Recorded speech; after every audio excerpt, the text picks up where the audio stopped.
L'endroit que nous allons découvrir, à savoir le marais de Gansoren, eh bien, il y a 70 ans ou 100 ans, on venait faucher. On venait faucher des espèces de milieux humides comme le roseau et on utilisait ce produit pour deux choses. Si le roseau était vraiment bien ferme, on pouvait l'utiliser comme chaume pour les toitures et les autres herbes pouvaient être utilisées comme litière pour le bétail par exemple. Voilà.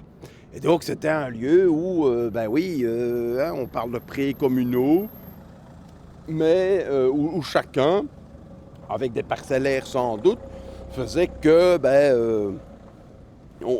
comme on dit à Bruxelles, on tirait son plan, on cultivait, on maintenait une certaine biodiversité sans le savoir finalement. Parce que donc le site que nous allons découvrir est donc très riche en biodiversité, donc en richesse végétale et animale. Hein. Et donc, en fait, par le passé, je ne veux pas dire nos ancêtres, mais nos grands-parents assuraient cette biodiversité. Et puis à un moment donné, évidemment, cultiver un petit potager, faucher, etc., est tombé un peu en désuétude. Et donc là, il a fallu faire d'autres actions et, dans un premier temps, préserver le site.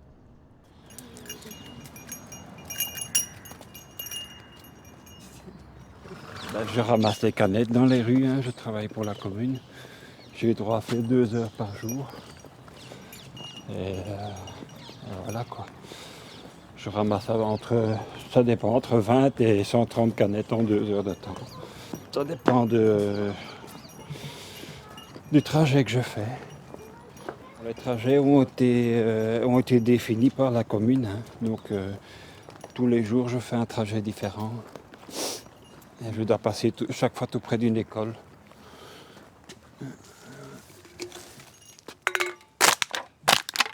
Moi je ramasse les canettes que les balayeurs de rue ne ramassent pas.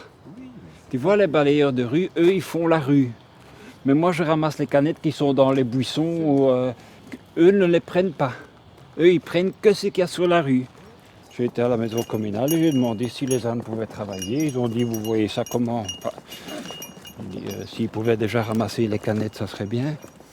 Et c'est passé au conseil communal et ça a été accepté, voilà. C'est moi qui ai créé mon boulot. Et je fais 45 heures par mois. Mais ici, il faut des diplômes pour tout. Pour balayeur de rue, pour tout, tu dois avoir un diplôme. Tu dois avoir un papier qui dit que tu es apte à pouvoir le faire et que tu es capable de le faire. Mais il y a des choses qui sont aberrantes. Parce que j'ai pas de diplôme de tourisme, j'ai pas de diplôme de gestion, j'ai pas de diplôme de ci, j'ai pas de diplôme de ça. Moi, j'ai tout appris sur le tas. Je m'occupais de réserves privées, réserves nationales et de territoires de chasse. Tu devrais faire ça en Afrique aussi. C'est chouette. Tu achètes 2-3 ânes et tu engages des gens. Très chouette. Tu vois que c'est quand même, ça c'est pas compliqué.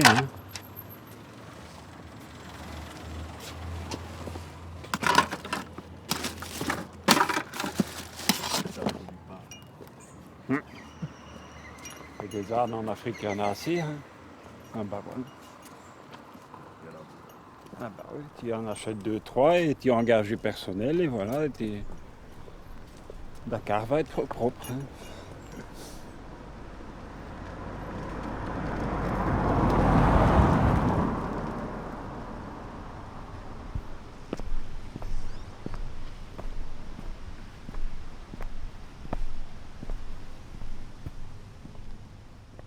On est au bout de la rue au bois, et donc là c'est l'entrée du nouveau cimetière de Gansoren, en fait, hein, qui a été créé ici, parce que l'ancien, il devenait trop petit, et il a été créé ici dans la vallée du Molenbeek. Alors, avec des avantages, c'est qu'on est dans un endroit vert et que ce cimetière reste vert également, hein. Dans une conception allemande d'ailleurs. Hein. Donc la personne qui a mis en place ce cimetière s'est inspirée de conception allemande. Mais donc là, c'est du positif. Le négatif, évidemment, c'est qu'on est dans un fond de vallée et que là, il y a pas mal de soucis par rapport à la nappe phréatique et bon, à des remontées de corps. Enfin, je ne vais pas rentrer dans les détails, quoi. Vraiment? Oui, vraiment, oui, oui, oui, oui. Les remontées de corps, des caisses finalement, parce que donc les corps sont enterrés donc dans des cercueils, mais comme tu es dans un milieu argileux, il y a peu d'échanges d'oxygène et autres, et donc il y a des caisses qui éclatent, quoi. Donc voilà.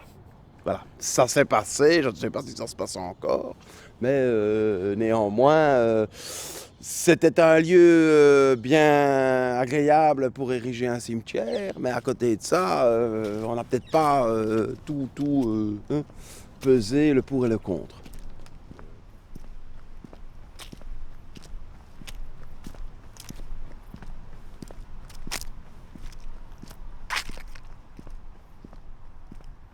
J'aime pas la ville, c'est trop de monde comme ça, hein. C'est un peu trop stress quoi, c'est ça en fait.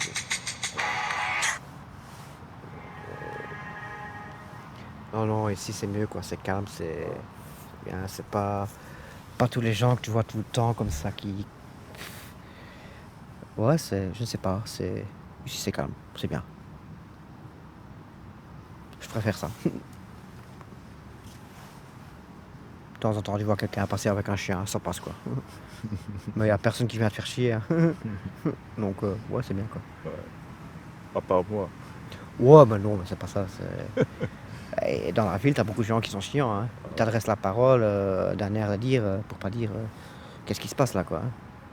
Il y a quelques jours ici, j'étais à Bruxelles, il y a un mec qui est venu chez moi, à 5 de chez moi. Il me regarde dans les yeux. C'était un homme. Ouais, je sais que tu m'aimes. Je dis, ah putain, non. Non. Je suis parti, bien sûr. De toute façon, il n'aurait rien fait puisque le bureau de police est juste à côté, c'est pas ça, mais dans la ville, c'est un peu fou, quoi. C'est un peu trop, c'est la société, qu'est-ce que tu veux que je dise. Quand tu vois les gens ici, et quand tu passes des gens ici dans le truc, ou ici dans la réserve, ou un petit peu plus loin dans le peuplier, ou quoi que ce soit, ou même dans le parc Baudouin, tu vois que les gens sont plus sympas que dans la ville, quoi. Et beaucoup plus sympas en plus. Ils te disent bonjour, ils sont là avec leur chien, ils s'amusent, quoi. Dans la ville, ils te regardent comme Denis Renner, c'est qui celui-là. N'ose pas les regarder dans les yeux puisqu'ils ils ont déjà peur, quoi. Ils ont déjà peur. Ici, bah, c'est calme. Mais c'est vrai que si on est dans la ville, en fait, c'est plus intimidant, je pense. Ça, c'est ce que moi je ressens, hein. Moi aussi, je fais attention quand je suis dans la ville à des gens. Qui est-ce qui passe, comment est-ce qu'ils me regardent. Puisqu'à Bruxelles, j'ai déjà été volé par un pickpocket, par exemple, quoi. J'ai déjà eu quelqu'un qui m'a tapé dessus sans rien, quoi. Faut même pas se poser de questions, ça m'est déjà arrivé. Ça arrive, ici ça arrive pas, quoi. Les gens qui passent ici, ils sont hyper sympas, quoi. C'est génial. Même les jeunes que tu vois, parce que dans la ville, tu vois les jeunes, ils sont un petit peu chiants par moment. Hein, si c'est des Belges ou quoi que ce soit, ça ne change rien. Ici, ils passent, quoi. À la limite, ils te demandent, t'as pas un petit peu de tabac pour une cigarette, voilà. Dans la ville, quelqu'un te demande du tabac, tu te dis, ouais, non, tout reste dans mes poches, quoi. On s'approche pas de moi. On n'est pas généré en ville. Non, en ville, tu te poses plus de questions, quoi. On change vraiment de comportement. Ouais, c'est complètement différent. Dès que j'arrive à la gare de Jette ou de Berchem, moi, je change complètement de personne, quoi. Allez, non, pas complètement, je reste la même personne, mais mon comportement est quand même un petit peu différent dans le fait que je me méfie plus, quoi. C'est comme ça dans la ville, quoi. Puisque quand je vais à Ternat, où j'habitais avant, où j'ai encore beaucoup de potes, j'ai pas ça, hein. Là, c'est un petit patois, quoi. Là, t'es à l'aise. Ouais, c'est plus sympa. Ouais. Mais Moi, j'aime bien être à un endroit où je sais que je vais être calme, où il n'y a personne qui va m'embêter, quoi. Si tu vas au Larbeek, par exemple, il y a beaucoup de gens qui passent par là, quoi. Et t'as pas le moyen de te mettre quelque part assis, ouais, sur un banc, mais il y a tellement peu de bancs qu'en fait, il y a déjà directement 3 personnes sur le banc, quoi, que tu connais pas. Donc, mieux vaut ici, quoi.